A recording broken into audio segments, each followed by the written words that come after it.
പ്രായഭേദമില്ലാതെ മിക്ക വാഹനപ്രേമികളുടെയും മനസ്സിൽ സ്ഥാനം പിടിച്ച ഒരു ഇംഗ്ലണ്ടുകാരനായിരുന്നു റോയൽ എൻഫീൽഡിന്റെ ബുള്ളറ്റ്.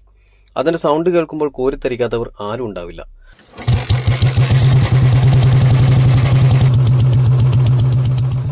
ഒരു സൂചി നിർമ്മാണ കമ്പനിയിൽ നിന്നാണ് റോയൽ എൻഫീൽഡ് എന്ന പ്രസ്ഥാനത്തിന് തുടക്കം എന്ന് പറഞ്ഞാൽ നിങ്ങൾ വിശ്വസിക്കുമോ? എന്നാൽ അങ്ങനെ ഒരു കഥയുണ്ട്. 1851 ഇംഗ്ലണ്ടിലെ റെഡിച്ച് എന്ന സ്ഥലത്ത് ജോർജ് ടോംസൺ എന്ന ആൾ സ്ഥാപിച്ച സൂചി നിർമ്മാണ ഫാക്ടറി നഷ്ടത്തിൽ നിന്ന് കരകയറാൻ സൈക്കിൾ പാർട്സുകൾ നിർമ്മിച്ചു വിൽക്കാൻ തുടങ്ങുന്നതാണ് കഥയുടെ തുടക്കം.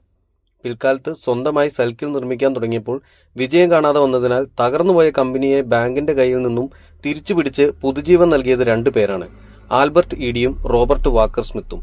1891 എൻഫീൽഡിലെ റോയൽ ആയുധ നിർമ്മാണ ഫാക്ടറിയിലേക്ക് പാർട്സുകൾ നിർമ്മിച്ചു നൽകാനുള്ള ഓർഡർ കിട്ടിയതിൽ നിന്നാണ് കമ്പനിക്ക് എൻഫീൽഡ് എന്ന പേര് അവർ നൽകിയത്. അവർ ആദ്യം നിർമ്മിച്ച സൈക്കിളിനും ഇതേ പേര് തന്നെയാണ് അവർ നൽകിയത്.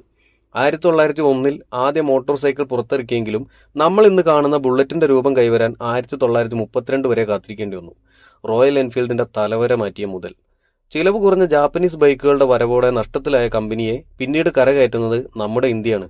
1955 മദ്രാസ് മോട്ടോഴ്സുമായി എൻഫീൽഡ് കൈകൊടുത്തു.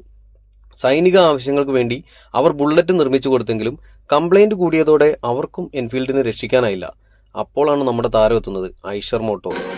ഇംഗ്ലണ്ടിൽ കമ്പനി പൂട്ടിയതോടെ ഐഷർ ഏറ്റെടുത്ത റോയൽ എൻഫീൽഡ് കമ്പനി ഇന്ന് കാണുന്ന പ്രൗഢിയിലേക്ക് കൈപിടിച്ചു ഉയർത്തിയത് ഐഷർ കമ്പനി MD യുടെ മകൻ സിദ്ധാർത്ഥ് ലാൽ ആയിരുന്നു. അന്ന് അദ്ദേഹത്തിന് 26 വയസ്സ് മാത്രമാണ് പ്രായം.